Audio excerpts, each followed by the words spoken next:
Hi everyone, I'm Donna Stellhorn, your practical astrologer, and today we are talking about the new moon. It's on November 19. It's at 28 degrees of Scorpio. Okay, this is the new moon chart, but this is a chart run for my location, and because I don't know where you live, we need to shift this to a general chart. And we're going to do that by changing the house system to a zero Aries chart. Then, to do specific predictions for you, Sagittarius or Sagittarius rising, I'm going to turn the chart, and so Sagittarius is on the ascendant. That puts this new moon in your 12th house.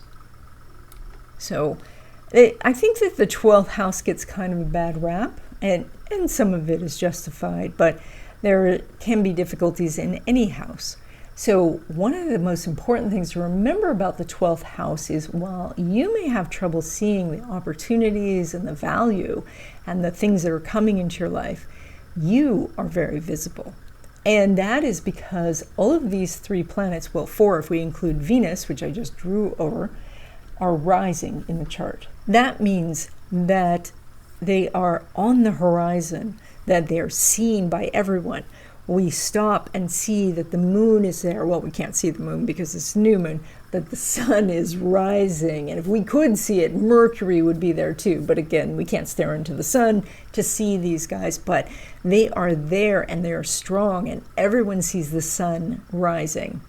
Now, this is the last new moon before your lunar year. And so this is a time where you may take the next 28 days and kind of look at what worked over the last year, what didn't work over the last year. You may be more contemplative, you might do more meditation, you may talk to the universe more, you may be very focused on inner work during this time. All of those things would be very good. This particular new moon is so interesting because it is Cazimi the Mars, because the Mars is exact, and Mars. Let's try again. So it's Cazimi the Mercury. The Mercury is retrograde, and so the Sun and Mercury are the same exact degree.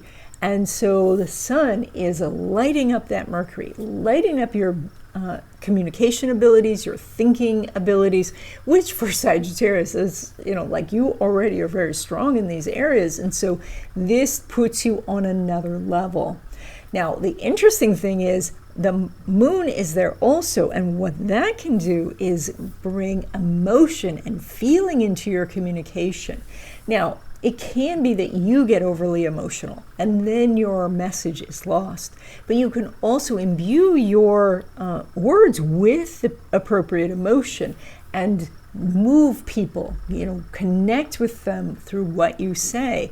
So you may find that this is a really good time for writing, really good time for speaking in public, really good time to even pull a friend aside and give them that pep talk and see them really make a change in their life. Now, there's more in this chart because it is just chock full of aspects. And so one of those is that it's making a trine to Jupiter. And this is quite special for you, Sagittarius, because Jupiter is your planet ruler. So we have the new moon in harmony with the Jupiter. It means a very easy energy. But also this new moon is making a trine to Saturn and Neptune, and then these two are trining the Jupiter, and so that forms a grand trine, which is very much about, kind of finding the opportunities and then actually working with the energy and then finding another opportunity and working with the energy. But, of course, in every story, there has to be some sort of obstacle, and the obstacle in this month is Uranus. Uranus is sitting exactly opposite that new moon, and it's making a sextile to Jupiter and a sextile to the Saturn-Neptune, so it's forming a kite pattern. We can see the top of the kite right here, and then that new moon is the tail of the kite, or what can steer the kite. So a kite pattern is where you've got a nice grand trine where wonderful things can happen, but it's blocked energy because you get distracted. Especially in this case, you would be distracted by something unexpected that sounds more pleasant than doing work or relating with your partner or doing anything new. So this is that the sofa seems extra comfortable at this time. And even if it's completely unlike you to maybe nap during the day or sit around and watch TV, especially if it's unlike you, it's more likely during this time because that's the obstacle. If you are procrastinating, if you're holding back, you are going to miss this Jupiter, Saturn, Neptune grand trine. Now, with this grand trine energy, the thing to do is to push forward on something you're trying to do and then stop for a moment, use the Saturn, Neptune to assess where you are, to assess your progress, to look at your plans and see, are you building this in the way that the plans say? Are you deviating too much from your rules? Now, the other thing that's going on that's pretty significant in this chart is that Mars is in your own sign, but it's not doing a lot of aspects. It is, however, making a semi-sextile to Venus. The Mars in Sagittarius is so adventurous, it's really pushing forward, but as you do, the semi-sextile to Venus goes, it wasn't that great. Like going to paradise, but there's a McDonald's there, and you say, it's okay, so there is a little bit of irritation or disappointment as you're doing things. Now, there's a purpose for this. The universe isn't just messing with you. The universe is trying to say adjust, make adjustments. And so if you can take that semi-sextile and say, okay, the view, not so good in front of the McDonald's, but if I turn this way, wow, look at the view. And that's the picture that you take home. So this is an opportunity for you to have more energy, to take more action, but be prepared for it not to be 100% win, because the universe wants you to adjust. Now, when it comes to love relationships, specifically new love, you are hiding out a little bit, but you're visible to others. And so we want to check to see how your ascendant ruler, of course, that would be Jupiter, is doing and interacting with the ruler of your 5th house, and that is going to be Mars. And we don't see an aspect, but we do have a hidden connection because Mars in Sagittarius being ruled by that Jupiter, so they are talking to each other. So this is very likely that you're in a place and someone notices you, they're interested, they may even be dropping hints, but it's not necessarily that you're noticing that they're dropping hints. They may be asking you out, but you're not necessarily seeing it. Now, a friend might nudge you and say, hey, that person just asked you out. So, but even then, you may feel quite distracted, not actually taking action about this. I will say that with these placements, the relationship would probably be one that's based in the physical, and so that would be a lot of physical attraction, a lot of physical chemistry between the two of you. And then it would be up to you to work on the things to make that relationship last longer. Now, when it comes to existing love relationships, of course, we are looking at the 1st house ruler compared to the 7th house ruler, and 1st house ruler, Jupiter, 7th house ruler, Mercury, beautiful trine energy. The two of you could get along very well over this next 2 weeks. You can come together and solve problems. You can deal with external situations. You just could feel more harmonious and more together in general. Now, when it comes to your money, of course, we look at the 2nd house. So you pull money from Saturn, the ruler of your 2nd house. Saturn, which is, I'm going to give it Neptune too, because they're so close.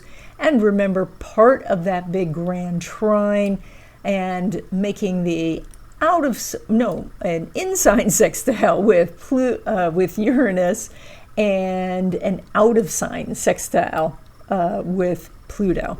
And this is a very, very busy Saturn. this is an extraordinary opportunity for you. Need to make the push. I know that you may not see the results over this 2-week period, but you could make huge progress when it comes to your career in general. Now, this is down based in the 4th house, so this may be that you are getting support from family members, maybe even some family money to help you in business, or somebody's willing to work with you.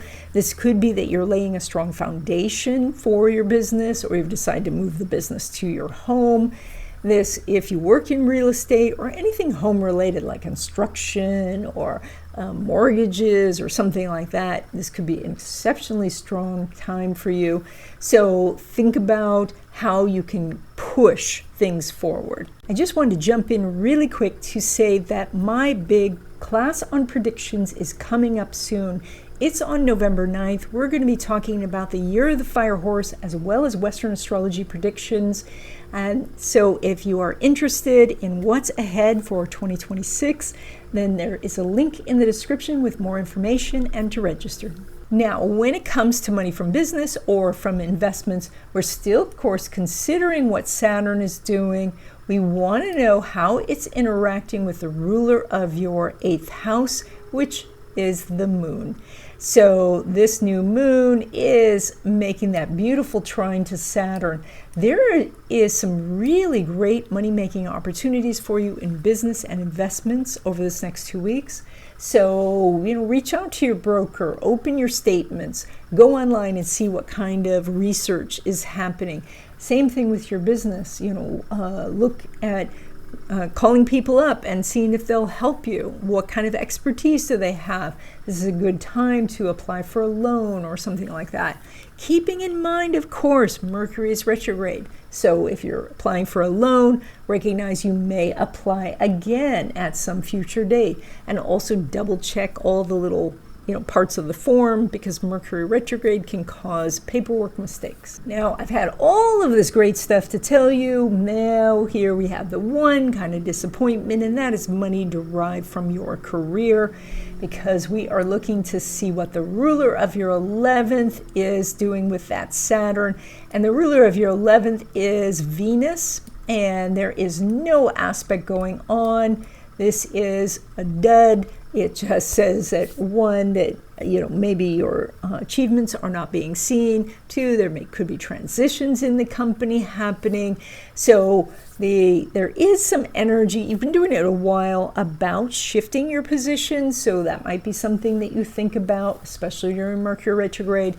But this is a time where it's not so beneficial to ask for a raise. This energy is going to line up better in the future. So if you could just hold on till then. With an astrology reading, you get more information about who you are, your talents and abilities. You get to see what obstacles are ahead, and you can get a game plan for how to get past those obstacles and find success. So if you're interested in having a reading, there's a link in the description.